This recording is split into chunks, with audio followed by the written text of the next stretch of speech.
the strength of a material in bending and in twisting, which is mostly what we're interested in bicycle frame design, is more of a function of the size of the tube than what the tube is made of. Now, steel is relatively heavy, but it is very strong, probably the strongest structural material we can access in real terms.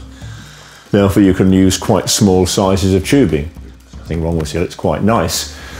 But it doesn't have any special qualities that make it any magical. It doesn't absorb bumps or any of these myths and legends. It's not comfortable riding along on a rough road. It's just a material.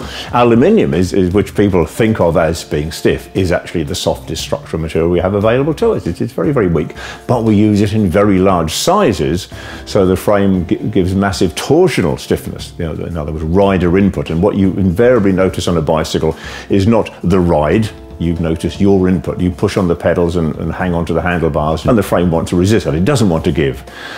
Curiously, the right amount of give, and some of the lighter steel frames did give just the right amount to feel nice. And fine, if you're riding a bicycle for pleasure, then a bicycle that feels nice is fine.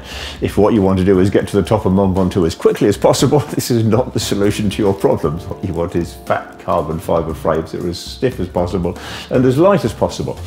But, you know, bicycles aren't mostly used for riding up Ventoux. They're used for riding around. So if you want a nice steel frame, then, you know, it will have a certain niceness to the feel. But it won't be comfort. It will be nothing to do with the ride. That's exactly the same, because that classic diamond format there, that's what gives you the structural stiffness of a bicycle. And bicycle's a two-dimensional object. It has no third dimension other than the size of the material.